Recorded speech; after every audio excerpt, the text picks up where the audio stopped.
Good evening to all my dear students. Welcome again to my channel Chemistry Wala SP.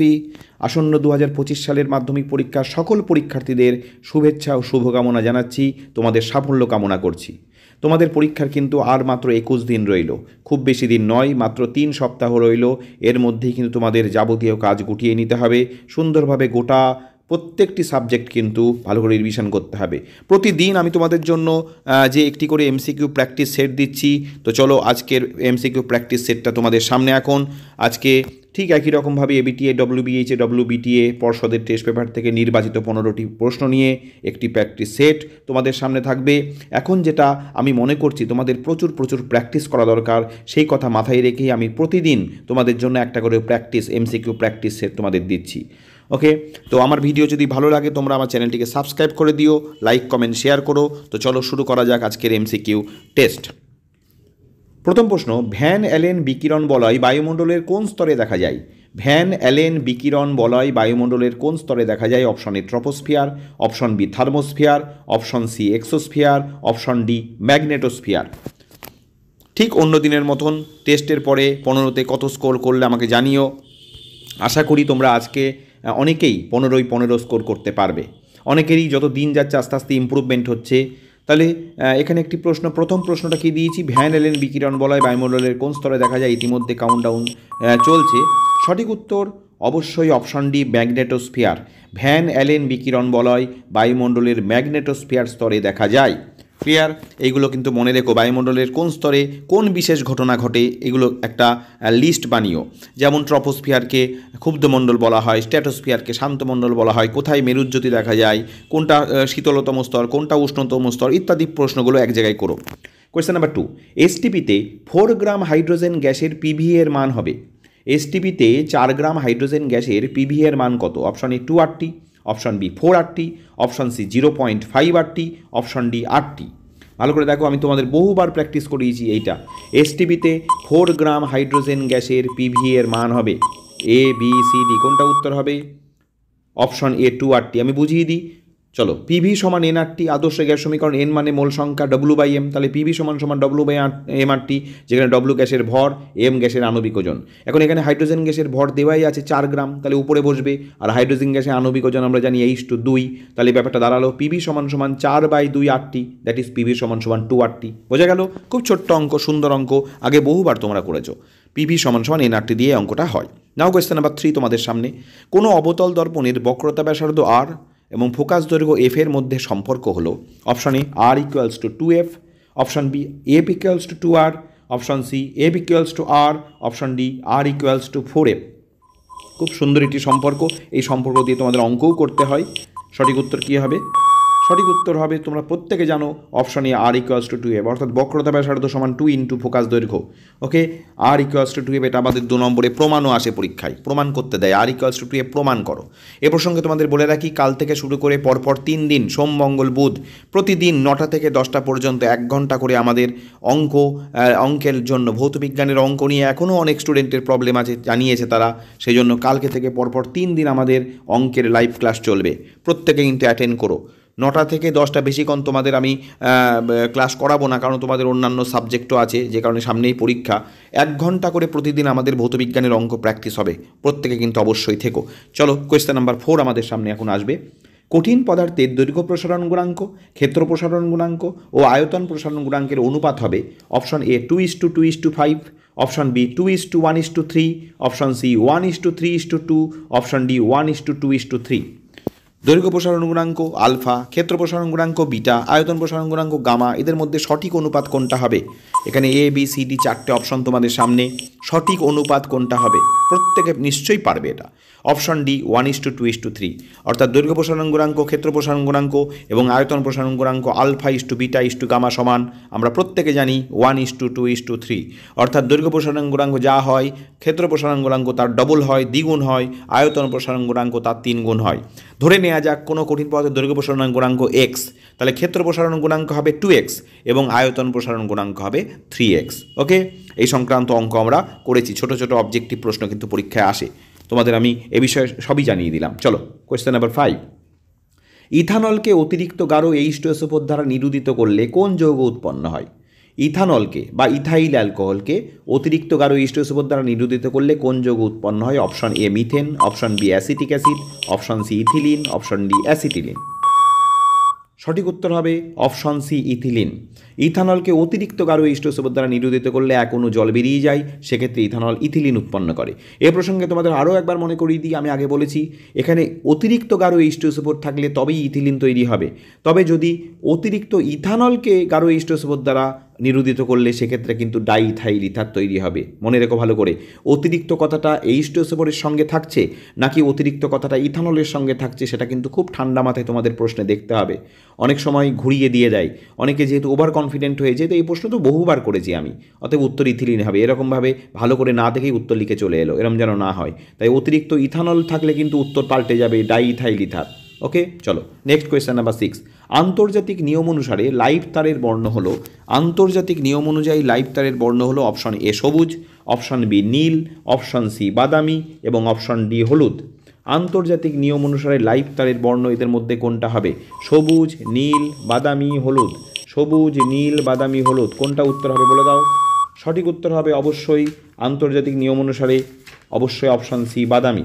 Option C বাদামি, live তারের বর্ণ option C বাদামি। এ প্রসঙ্গে বলে দিই, নিউট্রাল তার নীল হয় এবং আর্থ তার সবুজ এবং হলুদ হয়, তিনটেই কিন্তু মনে রাখতে হবে। আবার বলে দিই, লাইভ তার বাদামি হয়, নিউট্রাল তার নীল হয় এবং আর্থ তার সবুজ এবং হলুদ হয়। আন্তর্জাতিক নিয়ম অনুযায়ী, বর্তমান আন্তর্জাতিক নিয়ম অনুসারে কালার কোড, এগুলোকে কালার কোড বলা হয়, ঠিক আছে? অর্থাৎ কোনো একটা কোম্পানি মনে করলে হঠাৎ করে তাদের কালার চেঞ্জ করে দেবো, করতে পারবে না। এগুলো একটা নির্দিষ্ট স্পেসিফিকেশন রয়েছে, সেই কালার দেখে আমরা চিনতে পারি, ঠিক আছে? চলো কোয়েশ্চেন নাম্বার 7। নিম্নের কোন যৌগের স্ফুটনাঙ্ক সর্বাধিক হবে? এখানে চারটে যৌগ আসছে এক্ষুনি আমাদের সামনে। চলো, option A NH3 ammonia, option B CO2 carbon dioxide, option C HCl hydrogen chloride, option D NaCl sodium chloride. এদের মধ্যে কোন যৌগের স্ফুটনাঙ্ক সর্বাধিক হবে? ভালো করে একটু ভাবো, তাহলেই পারবে, খুব কঠিন নয়, সহজ প্রশ্ন। চারটে যৌগের মধ্যে কোনটার স্ফুটনাঙ্ক সর্বাধিক হবে? অবশ্যই উত্তর হবে অপশন ডি NaCl। একটু বুদ্ধি করে দেখো, এ বি সি তিনটে অপশনে যারা রয়েছে প্রত্যেকে সমযোজী যৌগ, আর অপশন ডিতে NaCl রয়েছে, এটা কিন্তু আয়নীয় যৌগ বা তড়িৎযোজী যৌগ। এবার আমরা কি জানি? আয়নীয় যৌগদের স্ফুটনাঙ্ক সর্বদাই সমযোজী যৌগ অপেক্ষা বেশি হয়। তাহলে স্বাভাবিকভাবেই এ বি সি তিনটে সমযোজী যৌগ, তাহলে এদের স্ফুটনাঙ্ক অবশ্যই কম হবে কার থেকে? NaCl এর থেকে, ঠিক আছে? কারণ এ প্রসঙ্গে আরও একটু ব্যাখ্যা দিয়ে দিই, NaCl একটি তড়িৎযোজী যৌগ, এখানে Na+ এবং Cl এর মাইনাসের মধ্যে তীব্র তড়িতাকর্ষণ স্থির তড়িতাকর্ষণ বল কাজ করে, যে কারণে এদের আয়নকে পরস্পর থেকে পৃথক করতে প্রচুর শক্তির প্রয়োজন হয়, তাই এদের স্ফুটনাঙ্ক বেশি। নাও কোয়েশ্চেন নাম্বার 8। কোন তেজস্ক্রিয় রশ্মি নির্গমনে মৌলের পর্যায় সারণীতে অবস্থানের পরিবর্তন ঘটে না? অপশন এ আলফা রশ্মি, অপশন বি বিটা রশ্মি, অপশন সি গামা রশ্মি, অপশন ডি এক্স রশ্মি। অর্থাৎ কোনো একটা পদার্থ থেকে কোন তেজস্ক্রিয় রশ্মি নির্গম হলে মৌলের পর্যায় সারণীতে বাম দিক বা ডান দিক কোনো দিকেই কোনো সরণ ঘটে না, অবস্থানের কোনো পরিবর্তন ঘটে না। সঠিক উত্তর কী হবে? সঠিক উত্তর হবে অবশ্যই অপশন সি গামা রশ্মি। আলফা রশ্মি নির্গমন হলে পর্যায় সারণীতে উৎপন্ন নতুন মৌলের অবস্থান দুঘর বাম দিকে সরে যায়। বিটা রশ্মি যেহেতু পারমাণবিক সংখ্যা 2 একক কমে যায়, বিটা রশ্মি নির্গত হলে উৎপন্ন নতুন মৌলের অবস্থান পর্যায় সারণীতে 1 ঘর ডান দিকে সরে যায়, কারণ পারমাণবিক সংখ্যা 1 একক বেড়ে যায়। কিন্তু গামা রশ্মি নির্গমন হলে যেহেতু পারমাণবিক সংখ্যার কোনো পরিবর্তন ঘটে না, তাই পর্যায় সারণীতে নতুন উৎপন্ন মৌলের পর্যায় সারণীতে মৌলের অবস্থানের কোনো পরিবর্তন ঘটে না, শুধুমাত্র গামা রশ্মি মানে কিছু পরিমাণ শক্তির নির্গমন ঘটে, মনে রেখো। চলো নেক্সট কোয়েশ্চেন নাম্বার 9 আমাদের সামনে। 100 গ্রাম ক্যালসিয়াম কার্বনেটের তাপের বিয়োজনে কত মোল CO2 উৎপন্ন হয়? Option A 100 mole, option B 10 mole, option C 1 mole, option D 2 mole. 100 gram calcium কার্বনেটের তাপীয় বিয়োজনে কত মোল কার্বন ডাইঅক্সাইড উৎপন্ন হয়? এ বি সি ডি কোনটা হবে? 100 মোল হবে, 10 মোল হবে, 1 মোল হবে নাকি 2 মোল হবে? ছোট্ট একটি অঙ্ক করে ফেলো। CaCO3 তার তাপীয় বিয়োজনে কী কী উৎপন্ন হয় হিসাব করো, তাহলেই পেয়ে যাবে। খুব ছোট্ট অঙ্ক, কিছু ক্যালকুলেশনও করতে হবে না। সঠিক উত্তর অপশন সি 1 মোল। বুঝিয়ে দিই, চলো। CaCO3 বিক্রিয়াটা হচ্ছে CaCO3 সমান CaO প্লাস CO2। এবার CaCO3 ওজন বের করো, দেখো 100 হচ্ছে। সি এর 40, কার্বনের 12 আর 3টে অক্সিজেনের 3 ষোলো 48, দেখো 100 হচ্ছে। তাহলে ক্যালসিয়াম কার্বনের ওজন 100, তাহলে 100 গ্রাম থেকে ডান দিকে কার্বন ডাইঅক্সাইড তৈরি হয়েছে 1 অণু, দ্যাট ইজ 1 মোল। বোঝা গেল? তাহলে 100 গ্রাম ক্যালসিয়াম কার্বনের তাপীয় ওজনে 1 মোল কার্বন ডাইঅক্সাইড উৎপন্ন হবে। নাও কোয়েশ্চেন নাম্বার 10। চোখের মায়োপিয়া জনিত ত্রুটি দূর করতে কোন লেন্স ব্যবহার করতে হয়? চোখের মায়োপিয়া অর্থাৎ হ্রস্ব দৃষ্টি বা স্বল্প দৃষ্টিজনিত ত্রুটি। অপশন এ উত্তল, লেন্স, অপশন বি অবতল লেন্স, অপশন সি যে কোনোটি, অপশন ডি কোনোটিই নয়। চোখের মায়োপিয়াজনিত ত্রুটি দূর করতে কোন লেন্স ব্যবহার করতে হয়? অপশন এ উত্তল লেন্স, অপশন বি অবতল লেন্স, অপশন সি যে কোনোটি, অপশন ডি কোনোটি নয়। খুব কমন কোয়েশ্চেন, বহুবার বহু পেপারে, বহু টেস্ট পেপারের বহু স্কুলে এর প্রশ্নটার উত্তর দেখছি। সঠিক উত্তর অপশন বি অবতল। চোখের মায়োপিয়াজনিত ত্রুটি দূর করতে অবতল উপযুক্ত ফোকাস দৈর্ঘ্যের অবতল লেন্সযুক্ত চশমা ব্যবহার করতে হয়, এবং হাইপারমেট্রোপিয়া বা দীর্ঘদৃষ্টিজনিত ত্রুটি দূর করতে উত্তল লেন্সযুক্ত চশমা ব্যবহার করতে হয়, মনে রেখো। ঠিক আছে, তাহলে এই দুটো ত্রুটি কাকে বলে এবং প্রতিকারের উপায়, এগুলো কিন্তু ভালো করে রেডি করে রেখো, পরীক্ষায় কিন্তু আসতে পারে। ওকে, তাহলে স্বল্প দৃষ্টিজনিত ত্রুটি, তার কারণ, কাকে বলে এবং প্রতিকারের উপায়, আবার দীর্ঘদৃষ্টিজনিত, এই দুটোই রেডি রেখো। চলো কোয়েশ্চেন নাম্বার 11 আমাদের সামনে আসবে এক্ষুনি। ভিনিগারে কোন কার্যকরীমূলক থাকে? ভিনিগারে কোন কার্যকরীমূলক থাকে? Option A OH, option B CHO, option C COOH, option D ও। ভিনিগারে কোন, এ প্রসঙ্গে তোমাদের একটা ঘোষণা দিয়ে দিই, আজকে থেকে কিন্তু গ্রুপ ডি সলভ হয়ে গেছে। আমি অলরেডি একটা ভিডিও আপলোড করে দিয়েছি। পর্ষদের টেস্ট পেপারই তোমরা প্রেফার করেছিলে, তোমরা বলেছিলে স্যার পর্ষদের টেস্ট পেপার থেকেই করান, সেই জন্য পর্ষদের টেস্ট পেপার শুরু করেছি, মাঝে মাঝে আমি এই ভিডিও করাবো। আচ্ছা, এই প্রশ্নটা সঠিক উত্তর অপশন সি COOH। ভিনিগার মানে আমরা কি জানি? ভিনিগারে আমরা অ্যাসিটিক অ্যাসিড থাকে।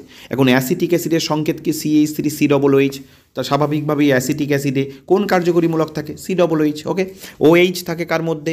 অ্যালকোহলের কার্যকরীমূলক OH, CHO অ্যালডিহাইডের কার্যকরীমূলক, আর ও হচ্ছে ইথারের কার্যকরীমূলক। ঠিক আছে, তাহলে OH থাকলে অ্যালকোহল হয়, CHO থাকলে অ্যালডিহাইড হয়, COOH থাকে কার্বক্সিলিক অ্যাসিড হয়, এবং ও থাকলে ইথার হয়। বোঝা গেল? তাহলে ভিনিগারে কোন কার্যকরীমূলক থাকে? বুদ্ধি করে বলেছে, জানতে হবে যে ভিনিগারে অ্যাসিটিক অ্যাসিড থাকে, সেই জন্য একটু বুদ্ধি করে ঘুরিয়ে দেওয়া হয়েছে। কোয়েশ্চেন নাম্বার 12, নিম্নের কোন জৈব যৌগটি সম্পৃক্ত? এটাও বহুবার তোমাদের প্র্যাকটিস করিয়েছি আমি, এবং আমি একটা ট্রিক্সও তোমাদের দিয়েছি। Option A C2H4, option B C2H2, option C C3H4, option D C3H8। আমি তোমাদের একটা ট্রিক্সও দিয়েছিলাম যে কোন জৈব যৌগটি সম্পৃক্ত বোঝার একটা ট্রিক্স দিয়েছিলাম। সেই ট্রিক্সটা যদি মেনটেন না হয় তাহলে বাকিগুলো সব হবে অসম্পৃক্ত। ব্যাস, তাহলে সহজ। সঠিক উত্তর হবে অপশন ডি C3H8। আমি তোমাদের কি বলেছিলাম ট্রিক্স? বলেছিলাম কার্বনের যা সংখ্যা থাকবে তাকে ডবল করে 2 যোগ করলে সেটাই সম্পৃক্ত হবে। দেখো কার্বনের এখানে 3 আছে, তাহলে 3-এর ডবল করো 6, 6-এর সঙ্গে 2 যোগ করো 8, তাহলে C3H8 হবে সম্পৃক্ত। বাকিগুলো হচ্ছে না। দেখো C2H4, দেখো 2-এর ডবল করো 4, তাহলে 4-এর সঙ্গে 2 নেই, 4ই আছে, তাহলে এটা অসম্পৃক্ত। C2H2 তাই 2-এর ডবল করলে 4 হয়, হবে না, এটাও অসম্পৃক্ত। C3H4 এটাও অসম্পৃক্ত। নাও কোয়েশ্চেন নাম্বার 30, একটি যৌগের বাষ্পঘনত্ব 14 হলে যৌগটির আণবিক সংকেত নিম্নের কোনটি হতে পারে? Option A CO2, option B C2H4, option C C2H6, option D NH3। একটি যৌগের বাষ্পঘনত্ব 14 হলে যৌগটির আণবিক সংকেত নিম্নের কোনটি হতে পারে? Option A CO2, option B C2H4, option C C2H6, option D NH3। কোনটি হতে পারে বলো? এটাও তোমাদের বহুবার প্র্যাকটিস করানো হয়েছে।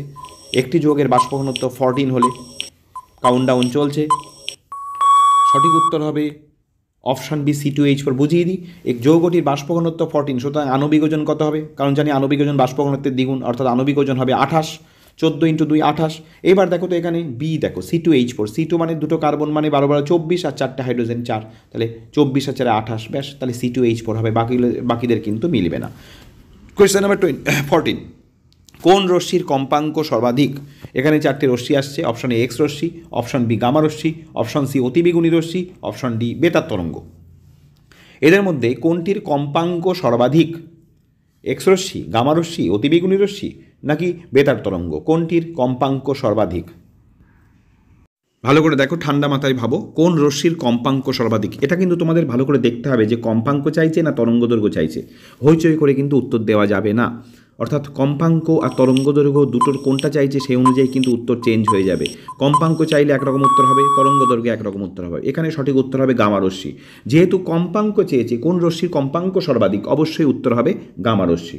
কিন্তু যদি তরঙ্গদৈর্ঘ্য চাইতো তাহলে কিন্তু উত্তর হতো বেতার তরঙ্গ। সেই জন্য আমি তোমাদের বলছি, প্রশ্নে কম্পাঙ্ক চেয়েছে না তরঙ্গদৈর্ঘ্য চাইছে সেটা কিন্তু ঠান্ডা মাথায় ভাবতে হবে। অর্থাৎ তুমি কোন রশ্মির তরঙ্গদৈর্ঘ্য সর্বাধিক বহুবার প্র্যাকটিস করেছো, প্র্যাকটিস করার পর পরীক্ষা হলে গিয়ে এই প্রশ্নটা যেই পেলে ওভার কনফিডেন্স হয়ে বা হইচই করে তুমি উত্তর দিয়ে চলে আসলে বেতার তরঙ্গ, পরে বাইরে পরীক্ষা হলের বাইরে এসে দেখলে কম্পাঙ্ক চেয়েছিল, এরম যেমন না হয়। চলো আজকের এমসিকিউ প্র্যাকটিস সেটের শেষ প্রশ্ন। কোনো লেন্সের ক্ষমতা +2 ডায়াপ্টার হলে, 2D, ডি মিনস ডায়াপ্টার, তোমরা জানো লেন্সের ক্ষমতা ডায়াপ্টার এককে প্রকাশ করা হয়। কোনো লেন্সের ক্ষমতা +2 ডায়াপ্টার হলে লেন্সের প্রকৃতি কী হবে? অপশন এ উত্তল লেন্স, অপশন বি অবতল লেন্স, অপশন সি সমতল উত্তল লেন্স, অপশন ডি কোনোটিই নয়। কোনো লেন্সের ক্ষমতা +2 ডায়াপ্টার হলে লেন্সের প্রকৃতি কী হবে? এ হবে, বি হবে, সি হবে, নাকি ডি হবে? প্রত্যেকে কিন্তু কমেন্ট করে আমাকে জানিও আজকে কত স্কোর করলে। সঠিক উত্তর অবশ্যই অপশানে উত্তল লেন্স। একটা জিনিস তোমাদের আমি বহুবার বুঝিয়েছি যে লেন্সের ক্ষমতা যদি ধনাত্মক হয় তাহলে লেন্স হয় উত্তল, আর লেন্সের ক্ষমতা যদি ঋণাত্মক হয় তাহলে লেন্স হয় অবতল। ওকে, তাহলে প্লাস মাইনাস দেখলেই লেন্সের প্রকৃতি বোঝা যায়। তো চলো এইভাবে আরও একটি এমসিকিউ সেট কমপ্লিট করলাম। আমি প্রতিদিন তোমাদের একটা করে প্র্যাকটিস সেট দেওয়ার একটাই উদ্দেশ্য আমার, যাতে প্রতিদিন তোমরা প্র্যাকটিসের মধ্যে থাকো। সেই জন্য আমি আমার স্টুডেন্টসদের প্রতিদিন একটা করে এমসিকিউ সেট প্রোভাইড করি, যাতে প্রচুর প্র্যাকটিস করতে পারো তোমরা। সেই জন্য প্রতিদিন আমি চেষ্টা করি একটা করে এমসিকিউ প্র্যাকটিস সেট তোমাদের দেওয়ার। তো চলো আজকের স্কোর কেমন হলো, আশা করি অনেকেই 15 পেয়েছো। এইভাবে প্র্যাকটিস করে যাও, সুন্দরভাবে নিজের পড়াশোনাটাকে গুছিয়ে নাও। আর কিন্তু বেশি দিন সময় নেই, তোমাদের পরীক্ষা অবশ্যই ভালো হবে, আশাবাদী থাকো, নিজের মনের সাহস রাখো, তুমি পারবে এই বিশ্বাসটা তোমার উপরে রাখো। সকলে ভালো থেকো, সুস্থ থেকো, আবার দেখা হবে।